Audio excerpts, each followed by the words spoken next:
সমাধানটা আরেকটা যেটা ওই এমসিকিউ বইয়ে নাই কিন্তু পুরনো বইয়ে আছে। দেখো অঙ্কটা খুব ইম্পর্টেন্ট, আগে অনেক পড়ে থেকে। এটার রেঞ্জ আছে থিটা সমান 0 থেকে 360, অর্থাৎ মাদার রেঞ্জ, নিজের কোনো রেঞ্জ নাই। দুর্দান্ত অঙ্ক।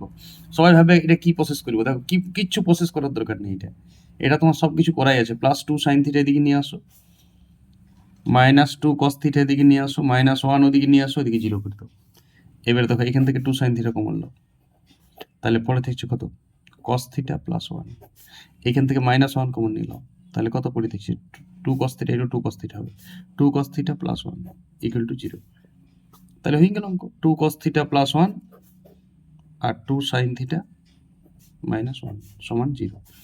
এবার দেখো 2 cos থিটা +1 সমান যদি 0 হয়, তাহলে cos থিটার মান দেখার সমীকরণ টাইপের -1/2। cos থিটা যদি -1/2 হয়, থিটার মান 120 ডিগ্রি। চুপচাপ বসাও তুমি কোন পদের অঙ্ক, দ্বিতীয় পদে। আর চতুর্থ পদেও তো cos প্লাস হয়, তাহলে তৃতীয় পদের cosের একটা মাইনাস মান আছে, সেটাও লিখতে হবে। এটা 180 প্লাস 60 আর এটা 180 মাইনাস 60, সবসময় 180 লিখবে, তবে তো কষ্ট কষ্ট লিখবে। তাহলে আরেকটা মান হচ্ছে 240। এইগুলা ঝাড় বসে শিখতে হবে, তবে তুমি শিখেছো। আবার দেখো এইদিকে থেকে 2 sin থিটা সমান -1, তাহলে sin থিটা সমান হাফ। তাহলে থিটার মান হাফ মানে পজিটিভ, মানে অলে আসছে একটা, দ্বিতীয় পদে একটা আসবে। 0 থেকে 360 রেঞ্জ দিয়ে দিয়েছি, ওইটার বাইরে যাওয়ার দরকার নেই। ওইটার বাইরে গেলে তো এন ফর্মে উত্তর তখন রাখতো। তাহলে থিটার মান একটা হবে 30 ডিগ্রি, আর হাফ হলে তো কতবার বলেছি, এইটা 180 - 30 মানে 150 ডিগ্রি। তাহলে চারটা সমাধান, নির্ণয় সমাধান কি লিখবে, নির্ণয় সমাধান থিটা সমান, লেখার কোনো যুগ শেষ হয়ে গেছে, আমি এমনি এই জাস্ট এই অঙ্কটার জন্য লিখছি।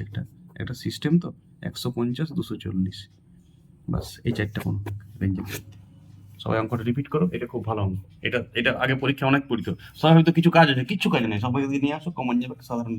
সাধারণভাবে কমন যাবে, উৎপাদক বিশ্লেষণ যাবে। উৎপাদক বিশ্লেষণ করার পর তো এটা সমান 0 আর এটা সমান 0, আর এইটা সমান 0 হলে 120 তো হচ্ছে, কিন্তু তৃতীয় পদের অ্যাঙ্গেলটা লিখতে হবে, মাইনাসে দুটো অ্যাঙ্গেল হবে কসের। দ্বিতীয় পদ আর তৃতীয় পদে কস মাইনাস হয়, অলে আর ফোর্থ পদে কস প্লাস হয়, বুঝতে পারছো?